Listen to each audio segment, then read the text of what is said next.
Hi, I'm William. Hi, I'm Hector. Hi, I'm Maria. Hi, I'm Brandon. Hi, I'm Yahin. And we're the Magnificent Three. The purpose of this video is to help Alex Rocco, who recently was promoted to district manager of 3 factories. Hello. In the novel The Goal, the main character is named Alex Rocco. He is a manager within a company called Unicall and has been tasked with turning his failing factory around or looking for new work. In this novel, Alex, in his quest to save his factory, discovers some immediate apparent truths about efficiency and about the true nature of the ultimate goal of a business in general. The truth he discovered is that companies are in a business to make money, not products.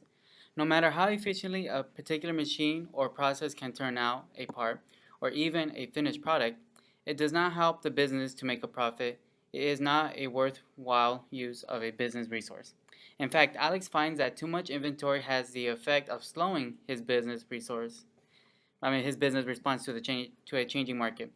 Once his understanding is fully realized, the problem that Alex faces multiplies. He then has to not only figure out what he should do, but also how he should go about implementing the changes he envisioned.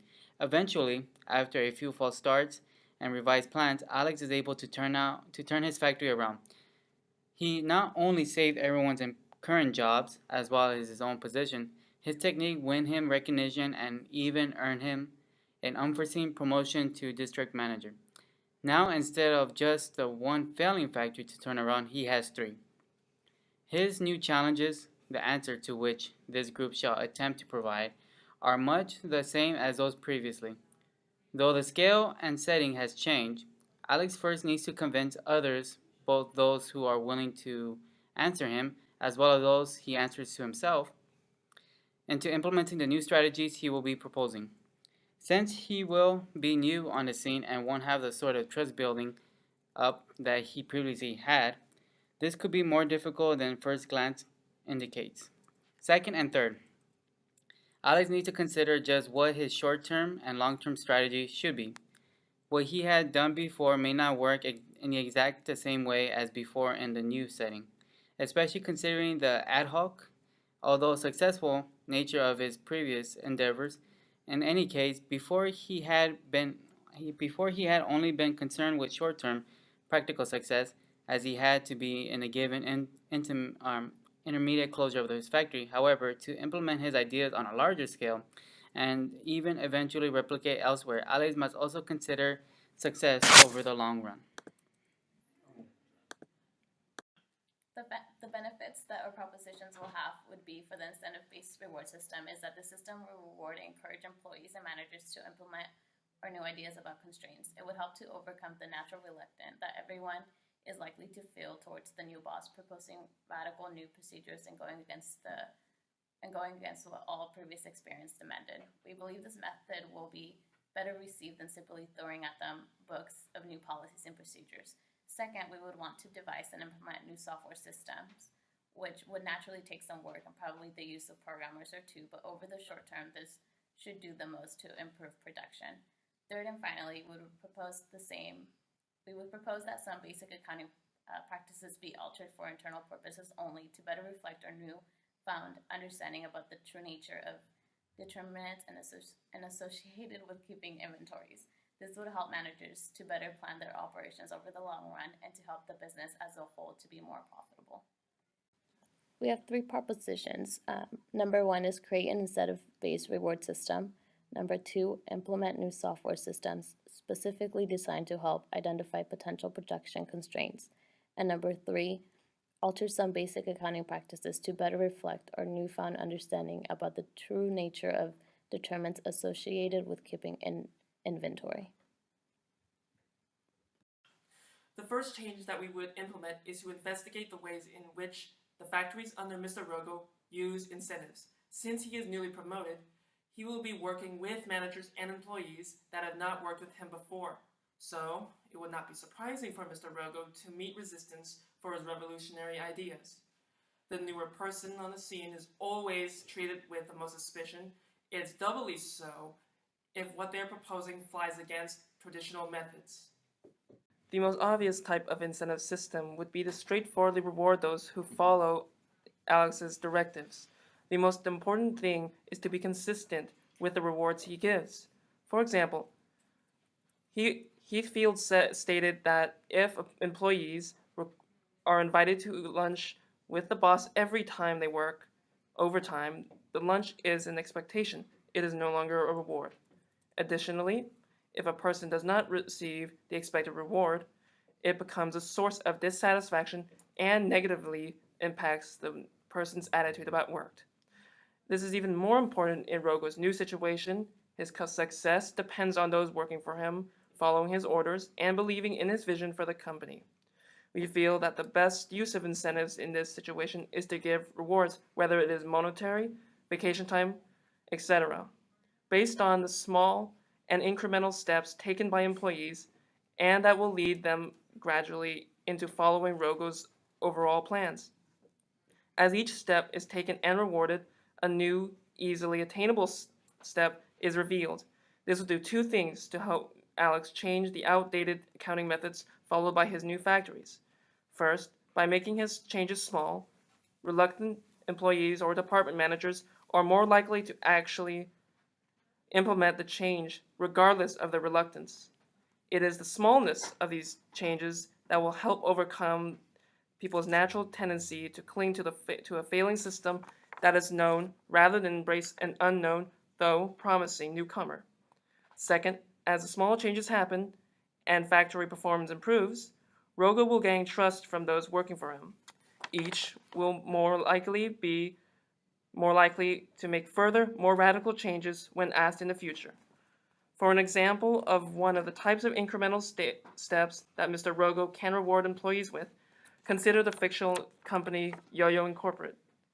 If it was discovered that keeping too much raw materials on hand slowed workers and increased labor costs, the person in charge of ordering could be rewarded for reducing inventory sales. The software system would have built-in algorithms that use change over time, process times, queue times, and waiting times, based upon the lessons learned by Alex and the goal, to calculate the most efficient way to maximize production throughput. There are thousands of items in an inventory, and it is economically infeasible to have control over all of them. This would allow Rogo and department managers to find production constraints by tracking the machines with bottlenecks and their accompanying inventory levels. Rogo will then be able to set those levels allowed for at the bottleneck machines to expand or contract as market demand fluctuates and orders come in or dry up.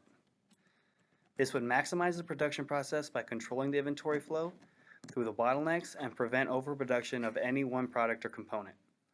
What this will do is replace the system of red and green tags used by Rogo in the book for the same purposes with a more reliable and easily updatable system. Being better able to estimate how long the production process will take for this or that product will better enable Alex to meet various market demands. To use our Yo-Yo Inc. example, if management receives an unexpected order for an additional 20,000 butterfly yo-yos to be delivered within the next 2 weeks, they will be in a better position to judge whether or not they can actually meet the demand. Using our computer system, management will know that the bottleneck in the production line is in the forming department where only 1,500 butterfly yo-yos per hour can pass through. With this knowledge, they will be better able to know if they can take on the new order and still meet their existing commitments.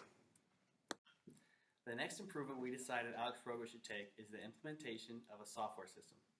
The system will assist factory personnel, keep track of production constraints caused by excessive inventory, and allow them to manage these levels to meet the overall production of demands, and not just have every other machine running as efficiently as possible regardless of the usefulness of the output.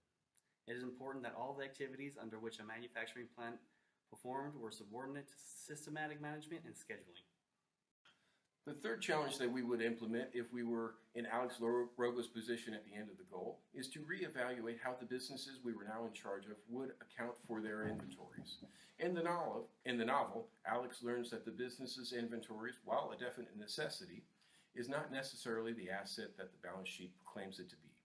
Excessive inventories, even of components that could be considered critical for various products, actually prove to be a hindrance in fulfilling customer orders and therefore fail to help the business make money. The problem with having too much inventory is that once a product is made, either as a finished good itself or as a component part to a finished product, the company runs the risk of either not being able to sell the good, not being able to sell it quickly, or of having to sell it below cost. In this last instance, the company would not even be able to make back the investment it took to make the inventory in the first place. The difficulties associated with spoilage, obsolescence, storage, or even changes in market demand are well-known dangers of having or making inventory. Raw materials and labor that could have been utilized elsewhere to meet actual demand are tied up in these inventories that could have been that then take up space. Until sold, that is, and hopefully for a profit. Once sold, any problems associated with having inventory disappears. The Magnificent Three feels that adjusting the balance sheet to reflect this reality would be immensely useful to Alex's long-term plans for his factories. This would be done for internal purposes only, of course, as it would not be GAAP compliant. To adjust the balance sheet, we propose setting up a contra inventory account that will reduce inventory's value to reflect not only the equity invested with producing the goods, but also the problems associated with keeping inventories. The size of the contra account would have to be determined, in theory at least, by a number of factors. The amount of inventory along with the type would be the most critical factors. Some inventory levels are necessary to provide flex in production schedules or to meet unexpected demand. Too much is undesirable, however, as it ties up resources in a product that might never be sold. Market demands change rapidly, and unsatisfied customers will go elsewhere if your company is unable to match those changes in a timely manner. The exact levels of inventory will vary by item because for some items, it is more desirable to have a larger inventory on hand, where with others it is better to keep relatively small levels around. Other factors that should be included in this figure are a measure of the opportunity costs associated with other products that could have been made using those materials and labor, as well as some measure of the costs associated with physically keeping the inventory. In practice, this figure will probably be reached as a simple percentage of inventory and based either on historical data or on industry standards. Once arrived at, the figure in the contra inventory account will reduce inventory value to reflect its temporary net worth to the company until sold. To balance this on the balance sheet, the first impulse is to create a liability or contra liability account. While the accounting equation would indeed balance, the result would lack sense. Reducing a liability is fundamentally a benefit to a company, whereas reducing an asset is not. Also, what account would the contra liability reduce? Instead, we feel that the offset for our contra inventory account should be a contra equity account, specifically a contra retained earnings account. This has the benefit of not only balancing the accounting equation, it makes logical sense. Inventory is a type of equity account. It represents resources of the company acquired in past periods being utilized to create more resources in the future. Any impairments associated with carrying too much inventory is an impairment on that company's equity. Once inventory is sold, these two accounts are written off against each other for the amount sold. This new procedure will change the balance sheet to reflect the actual worth of his new factories, which Rogo and other managers will be able to use to better judge how their company actually fares in the marketplace and against competitors. Managers, as well as investors and other uses of financial information, use ratios that are based on their company's balance sheet all the time. They use this information to make decisions about what areas to focus on within their businesses, how they are positioned compared to competitors, and much else. Each ratio reveals something different about a company and must be considered separately for meaning. That being the case, it wouldn't make sense to apply the new balance sheet figures to every ratio possible and expect to get something meaningful. The inventory turnover ratio, for example, would only be improved by reducing inventory amounts, as it would mean that inventory is sold and replaced more often throughout the period. This makes no sense when trying to gauge the constraints on a company caused by keeping high inventory levels and the unreduced inventory should be used. However, with the debt and debt to equity ratios, it makes sense to adjust inventory to reflect the problems associated with too much inventory. Our example of Yo-Yo Inc.'s budgeted balance sheet shows total assets of $1,066,610.92, total liabilities of $572,000 $883.92, and total shareholders' equity of $493,727 even. This gives Yo-Yo Inc. a debt ratio of 0.537 and a debt-to-equity ratio of 1.16. If it was determined that finished goods inventory should be adjusted lower by $3,000, both total assets and total shareholders' equity would also be reduced by the same amount. The debt ratio would then be 0.539 and the debt-to-equity ratio would become 1.17.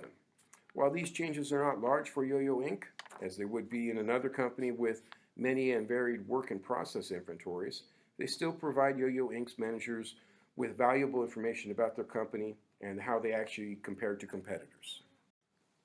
In conclusion, we, the Magnificent Three, feel that if Alex Rogo follows the steps that we've outlined here, institute an incentive plan to help employees and managers adopt a new way of operating, adopt new information technologies to help production meet new output goals, designed to coordinate all components of manufacturing, and reevaluate traditional accounting practices to reflect our newfound understanding of the cost of excessive inventory, he will be successful in his attempt to turn around the factories he is now in charge of. The Magnificent Three would like to thank you for your time, and we hope our ideas provide value to your business endeavors. Thank you.